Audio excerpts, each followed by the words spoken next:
And we're going to go ahead and get started. Thank you for joining us for Tools of Health Tuesday, favorite time of the week. And today we're going to talk a little bit about the holiday Bermuda Triangle, which is one of the scariest times of year for the waistline sometimes. But I think it's also a very fun time of year as we enter in the holidays. We just survived Halloween, so you can kind of see Halloween here. And you can also see, I'm going to broaden this out here, that as we're heading towards Thanksgiving in this Bermuda Triangle, whoops, and then over into Christmas. And so sometimes these holidays, as you see by the picture, can get a little bit stressful on our waistline and also a little bit stressful overall if we let it. But we have that choice, whether we can let it get a little stressful or not. So today we're just going to share some tips, and I want to make it a little interactive. We've got some people joining in. If you want to just mute right now, but I'd like to get your tips and suggestions. I see Holly's on board, is a good thing because I put her on our presentation today, and she might have to share some of her tips too. So why is the holidays sometimes a little hazardous to our waistline, and why do we get sucked in during this holiday season? Just like in that Bermuda Triangle of holidays, and get spit out sometimes in January. I think the average, they say, is about 7 to 10 pounds that a lot of Americans gain during the holidays. And a lot of times January, we hop right on and get some of that weight off. But a lot of times that weight doesn't come back off again, and it just hangs around for another year and for another year. So if you're compounding this, then you can see how that becomes a little bit hazardous to the waistline. So let's look at some of the reasons why. First of all, we have a lot of parties sometimes going on. I don't know if we're going to have a lot of parties this year, but a lot of times we do have some parties, a lot of goodies out there. Our favorite candies, if anybody was on Halloween, one of our favorite tips for Halloween is buy the candy that you hate, or buy some non-food items to hand out, because sometimes we end up eating too much of those candies. Also, we do a lot of baking. Baking tends to be a little hazardous for the waistline if we're eating the foods that we are baking. Stressed out, and stress makes it a little harder to lose weight. Also, it tends to put on weight during the holidays. Sometimes we get rushed. We eating more meals out, like doing some dining out, or sometimes we're just not preparing some of the healthiest meals. So all these things can add up to some hazardous things onto our waistline. And sometimes we just don't have as much time to exercise. So let's look at some things that we can do to kind of help survive these holidays. And sometimes it sounds like, might not be as feasible, kind of like Santa fitting down the chimney and getting to billions of homes on Christmas Eve. But there are some little strategies that we can do to stay on track. And most of us experience weight gain during the winter months in December time, but we don't have to. And sometimes I think, well, it's the holidays, we're just going to put on a few pounds, but that doesn't mean that we have to. And in fact, a lot of people actually lose weight during the holidays. And we're going to talk a little bit about how you can do that too.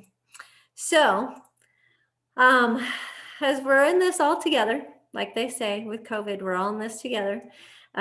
We can also share some of the tips that have helped you during the past and the holidays. And let's look at some things that has helped in our coaching, as we've, as coaches, shared tips and ideas on how to survive the holidays. Number one is look at the things that you drink. So sometimes during the holidays, we get a lot of eggnog and different drinks. And even as we're going out, we are often offered sodas and things, but save your calories for the food. That's one of my favorite things to do. Just save your calories for your food and not your drinks, because drinks don't usually fill you up. And drinks often provide a lot of sneaky little calories, and they can come in, you don't even know. I don't know if you can read this, but a lot of times with all the, you can get like 300 calories in a soda, or this talks about the amount of sugar you can get, like 30 grams of sugar, quite a bit of sugar that you often get in different sodas.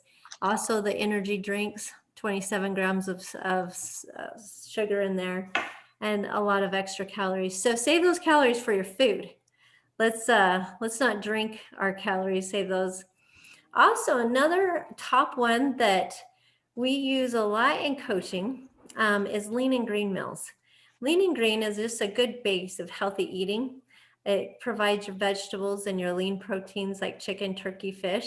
So this is a good time of year to get it. So as we come upon Thanksgiving, for example, turkey is an awesome food for, and it can be very lean. You get the lean white meats of the turkey, as long as you're maybe not deep frying that turkey. I know that's a possibility, but the turkey can be pretty lean. It also has some good amino acids in there to help the tryptophan, some feel good hormones to get flowing through. So sometimes can make you feel a little bit tired. So that could be a little hazardous. Instead of going for a walk afterwards, you want to take a nap. But a good tip is just to go ahead and start with the turkey and the vegetables on your plate. Some salad, vegetables, and then add on some of the other things. So some of the other things that you want to add on in moderation is some of the, the little goodies. So a lot of times at Thanksgiving, for example, the next holiday that's coming up, you have your mashed potatoes, you have all the stuffing, and you have pies, of course, the different desserts. So there's a lot of different carbohydrates, rolls, things like that. So I would say be a little choosy. Find the ones that are worth the calories to you and enjoy the smaller portions. And we're going to talk about the 2-bite rule because that's another good one. If you're filling up on your turkey and vegetables, all that fiber and protein, the healthy fats, then a lot of times you're not as hungry by the time you get to these carbs, and you can just choose some things that are going to be worth the taste, worth the calories for you. So also another thing that we'll be talking about, slowing down and enjoying the meal. So let's talk about like food pushers. I don't know if you guys have food pushers in your family, but a lot of times they're showing love through food, right? Our parents and stuff like that, they're trying to show love through food. And it's wonderful that because they have spent a lot of time cooking sometimes, and they often want to have you eat and to show how much they appreciate and love you. So Tammy, go ahead and unmute yourself. Share an example of this. No, you just asked who had food pushers. I have a lot of food pushers. Oh. I have two kids that like to push their little treats on me, but I just ignore it. So what do you say? That's a good point. Okay, so your kids instead of your mom. I love this. So your kids are pushing food on you. What do you usually tell them? I just usually say, I don't eat that. That's good. You've already decided beforehand. Exactly. Awesome. One thing to remember is that you are in charge of your own health and how and why you eat. So you can give that away to somebody else, that choice away, and eat whatever they tell you to eat, or you can take that choice yourself. And because it is your health and it's your waistline, I would recommend that you take in charge of your own health, because it's not really your spouse or your friend or your family's fault of what you put in your mouth. Because sometimes I hear that it's like, oh, they made me this or they made me that, but they didn't actually force you to eat it. And so in a nice way, you can also tell them no, say thank you for showing me your love. You could take 1 or 2 bites, but you can also say and share with them that because you love them, you want to stay around and be there with them, and so you are not going to eat certain foods at this time. And if you're on here, if you can go ahead and mute your phone. Also, take a moment before eating. And ask yourself, this food will help you reach your health goals. Is this something that's going to help you reach a goal that you may have set for yourself? So there's this saying that we often use in our coaching: stop, challenge, and choose. And that helps us just take a moment, like step back for a moment and put this back into perspective. Because a lot of times the craving and the food's right there in front of us, and we want to just like, that's our instinct, is just to go ahead and eat it. But if we stop for a moment, take a few deep breaths, challenge really what we're thinking and feeling. Are we really hungry? Are we bored? Does it just look good? And then challenge look at what your goal is and challenge if this is going to help you reach that goal. And if it's something that you consciously make a decision that you're going to eat it, go ahead and choose to eat it and make it your choice. And then maybe choose to eat a few bites of it, and just enjoy that without the guilt. So, another thing to always remember is a lot of times these foods, we have had them before and we will have them again. And it's not going to hurt not to eat it today. Sometimes we think this is the last time we're ever going to have that food. But I guarantee that there's going to be another opportunity for that.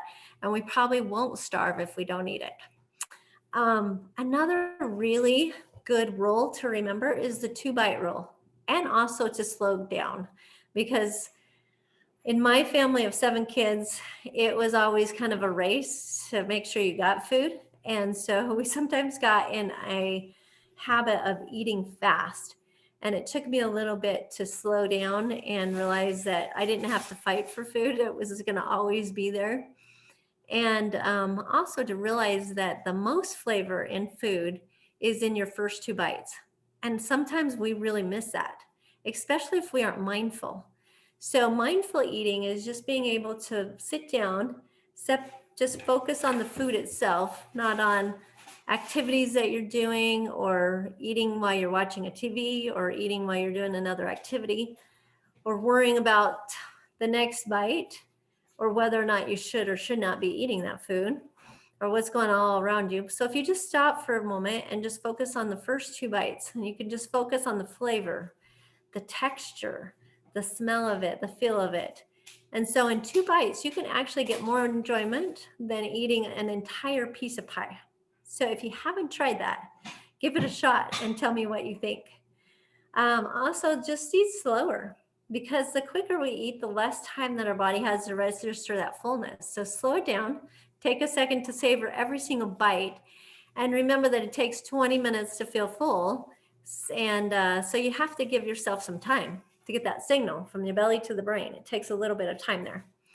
So another good thing to remember, if you're a clean the plate syndrome, if you've had a mom that's always told you got to clean your plate, let's go back there. So it's okay to leave some things on your plate that either way it's going to go to waste. So it's either going to go to your waste, or it's going to go to the waste basket, or it's going to go out as waste. So you can choose. This is another one of your choices. And a lot of times we forget these are our choices. Nobody else's choices, but these are ours. And so we can choose to take control, and we can choose where we want that to go. And if you want it to go to your waistline, then you just say, own it, bring it on. Another thing that you can do if you're getting invited to parties and stuff, if you're going to a lot of friends and family, is to bring your own food. So if you're not sure what's going to be served, it's best to bring your own healthy dishes so you have at least something healthy to eat. Things like relish trays are really good to bring. Green salads, veggie dishes, maybe some meat kebabs, and your favorite drinks that doesn't have a lot of sugar in it. So bring your own stuff. Maybe not rely on everybody else to provide that healthy food for you. And another thing that tends to hit during the holiday season, especially, even today, I mean, we've got some stressful things going on, some circumstances that are taking place during the holiday, during this time. So you got to take a few minutes to just de-stress the holidays and look at kind of your different priorities. And there's the 3 R's of stress management that I have used for a long time. One of them, if there's some stressful things, look at if there's any way that you can remove extra stressors. Maybe say no, or maybe look at simplifying the season and try to remove some of the stressors that's out there. If you can't remove it, sometimes you just can't, like kick your kids out of the house, or